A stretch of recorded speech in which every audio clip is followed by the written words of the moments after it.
நம்மளை விட சக்ஸஸ்ஃபுல்லான பீப்புள் நிறைய பேர் நிறைய புக்ஸ் படிப்பாங்க அப்படின்னு கேள்விப்பட்டிருக்கேன். அதனால் நம்மளும் சக்ஸஸ்ஃபுல் ஆகணுங்கிறதுக்காக இந்த புக்ஸ் எல்லாம் ஒரு சில வருஷங்களுக்கு முன்னாடி நான் வாங்கியிருந்தேன். ஆனால் இது எதையுமே நான் படிக்கலை.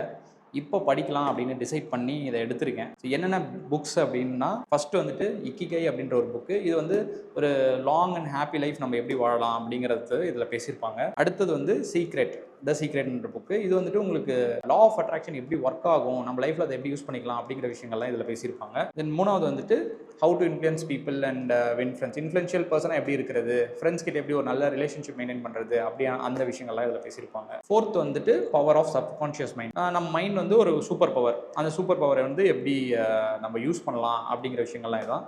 இந்த புக்ஸ் எதுவுமே நான் ஆக்சுவலாக இன்னும் படிக்கல. ஸோ மேபி நான் சொல்கிற விஷயங்கள் கொஞ்சம் முன்ன பின்ன இருக்கலாம். அடுத்த 2 புக்ஸ் வந்துட்டு மணி ரிலேட்டட், ஒரு சக்ஸஸ் ஸ்டோரிஸ், மணி ஸ்டோரிஸ், இந்த மாதிரியான விஷயங்கள் தான். Richest man in Babylon and think and grow rich, இந்த புக்கு தான். ஸோ மணி விஷயங்கள் தெரிஞ்சுக்கணும்னா இந்த புக்ஸ் படிக்கலாம். ரீசெண்டாக வந்துட்டு சோஷியல் மீடியாவில் ரொம்ப ட்ரெண்டிங்காக போயிட்டு இருக்கிற இந்த சைக்காலஜி ஆஃப் மணி, அகைன் இதுவுமே மணி ரிலேட்டடான விஷயங்கள் தான் இதில் பேசியிருப்பாங்க. லைக் எப்படி அது காம்பவுண்ட் ஆகுது, அந்த மாதிரியான விஷயங்கள்லாம் இருக்கும்னு நினைக்கிறேன். நான் இதை படிச்சதுக்கு அப்புறமா என்னங்கிறத நான் ஷேர் பண்ணுறேன். இந்த 7 புக்ஸை தான் நெக்ஸ்ட் 7 months நான் படிக்கலான்னு இருக்கேன். சப்போஸ் நீங்கள் வேறு ஏதாச்சும் சஜஷன் இருக்குது அப்படின்னா கமெண்ட் செக்ஷனில் ஷேர் பண்ணுங்கள். நீங்கள் ஏதாச்சும் புக்ஸ் படிக்கிறீங்கன்னா அது என்ன புக்ஸ் அப்படிங்கிறதையும் போட்டு விடுங்க.